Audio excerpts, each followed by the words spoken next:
तो मैं बता रहा था कि हमें हरियाणा में हमें अपने बेटों पर 100% कॉन्फिडेंस होता है। हरियाणा में एक बाप अपने बेटे को कूट रहा था और स्टेट में बच्चे पीटे जाते हैं, हमारे यहाँ कूटे जाते हैं। किसी ने बाप से पूछ लिया बेटे को क्यों कूट रहा है, बोले यार क्या करूं, कल इसका रिजल्ट आने वाला है और आज मुझे बाहर जाना है। ये है कॉन्फिडेंस। मालूम है 100% फेल होगा तो इसको आज ही पीट करके चलो। अच्छा, मैं तो Shri Ram college of commerce में पढ़ा, बेस्ट कॉलेज माना जाता है। सेकंड ईयर में फेल हो गया। मैंने अपने बाप को 6 महीने तक पता नहीं लगने दिया कि मैं फेल हो गया।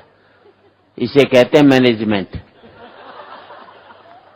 ये एमबीए वाले क्या खा करके करेंगे जो मैंने किया था। और 6 महीने बाद मेरे दोस्त ने बापू से शिकायत की कि सुरेंद्र शर्मा फेल हो गया। तो बापू ने कहा फेल हो गया तो क्या हो गया, इम्तिहान कोई कुंभ का मेड़ा है जो 12 साल में आएगा, अगले साल दे लेगा, इसमें क्या फतारी है। हम बच्चों को इतना तनाव देते हैं कि आज 5वीं 6ठी क्लास के बच्चे आत्महत्या करने लग गए। हमने बच्चों का बचपन मार करके रख दिया। इससे बड़ा अपराध माँ बाप कभी भी जिंदगी में नहीं कर सकते।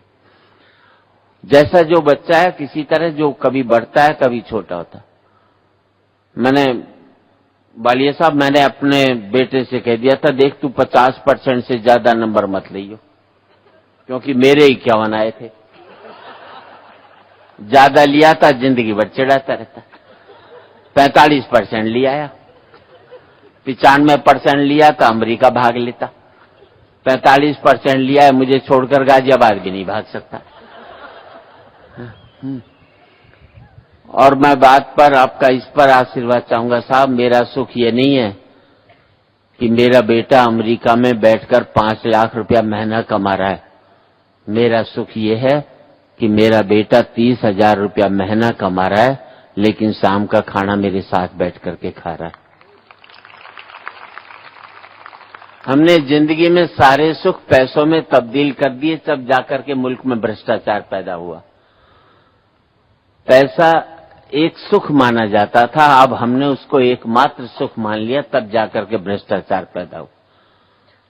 और इस हद तक पैदा हुआ कि मैं कीड़े मारने की दवाई लाया था, उसमें भी कीड़े पड़ गए। कीड़े नहीं मरे तो भ्रष्टाचार है, कीड़े पड़ जाएं तो ये। और मैं तो यहाँ पर बच्चे काफी संख्या में हैं और हरियाणा में बच्चे तो प्रैक्टिकल होते हैं। वो बाप टीचर ने बच्चे से पूछ लिया, मान ले एक खेत को 15 आदमी 20 दिन में जोतते हैं, तो उसी खेत को 25 आदमी कितने दिन में जोतेंगे। तो बच्चा खड़ा हो लिया, बोले मास्टर जी एक बात बता, जब खेत एक बार जुत गया तो दोबारा जोतने की क्या जरूरत पड़ी भाई, जो काम हो गया उसे बार बार क्यों करवाना चाह रहे हो। अच्छा, बच्चे घर की पोल पट्टी भी खोल देते हैं। अब यहाँ बच्चे तो बच्चों से संबंधित ही बात कर, बच्चे घर की पोल पट्टी खोल देते हैं। वो मास्टर ने बच्चे से पूछा, मान ले मैंने तेरे फादर को 1 लाख रुपए दिए 10% इंटरेस्ट, 2 साल बाद तेरे पिताजी कितने रुपए लौटाएंगे। बच्चा बोला जी एक भी नहीं। मास्टर ने चाटा मारा, बोले बेटे तुम हिसाब नहीं जानते। बच्चा बोला मास्टर जी मैं तो हिसाब जानता हूं पर आप मेरे बाप को नहीं जानते, उन्होंने आज तक किसी का नहीं लौटाया, तो तेरा कहां से लौटाएगा। अच्छा, यहां पर तो सरीन साहब बच्चे कंट्रोल में भी रहते हैं। अमेरिका चले जाओ तो माँ बाप की छाती पर डिस्को करते हैं, क्योंकि पहली क्लास में टीचर बच्चों को पढ़ा देता है, माँ बाप चाटा भी मारे तो 911 को फोन कर देते। अब बच्चों को पीटना अमेरिका में कानूनी अपराध है, जो पीटते हैं उसे जेल भेज देते।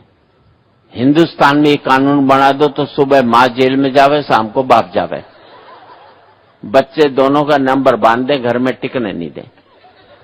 अच्छा, हिंदुस्तान में बाप अगर बेटे को नहीं कूटे तो उसकी आत्मा ही शांत नहीं होती, क्योंकि उसके बाप ने उसे कूटा हुआ होता है, तो बदला निकालता है। तो मेरे दोस्त न्यू जर्सी में रहते हैं अमेरिका में, उन्होंने अपने बेटे के चांटा मार दिया। बेटे ने पुलिस को फोन कर दिया, पुलिस आ गई, बाप को पकड़ लेगी, जेल में ठूस दिया।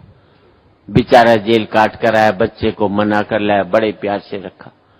10-11 महीने बाद छुट्टी हुई तो हिंदुस्तान लौटा, तो दिल्ली हवाई अड्डे से बाहर निकलते ही बाप ने जूता निकाला और बच्चे को घर तक कूटता हुआ ले गया। साले अब कर थाने में फोन, देखें कौन तुझे बचाता। हंसने की बात नहीं, तब मुझे पता लगा ये अमेरिका में जो भारतीय वो हर साल हिंदुस्तान क्यों आते हैं।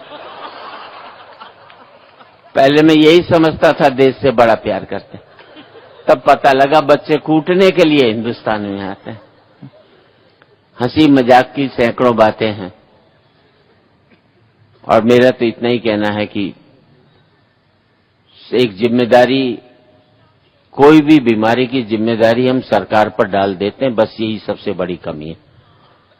हम समझते हैं किसी भी काम के लिए सिर्फ सरकार जिम्मेदार है। मुझे भी किसी ने कहा कि बोले बच्चे भगवान की देन है, फिर सरकार क्यों मना करती है? मैंने भाई नौकरी फिर भगवान से ही लो, सरकार से क्यों मांगते हो? जब उसकी देन है तो उसी से। हमें खुद अपने आप में अपना विल पावर स्ट्रांग बनानी है और ये बच्चे उस काम को बखूबी कर सकते हैं। कहीं न कहीं आज बच्चे एजुकेट कर रहे हैं, हम बच्चों को एजुकेट नहीं कर पा रहे। मैं कहीं 4 पंक्ति कहना चाहता हूं आपकी, क्योंकि कलाम साहब की 2 पंक्तियां याद हैं कि सपने वो नहीं होते जो आप सोते हुए लेते हैं, सपने वो होते हैं जो आपको सोने नहीं देते।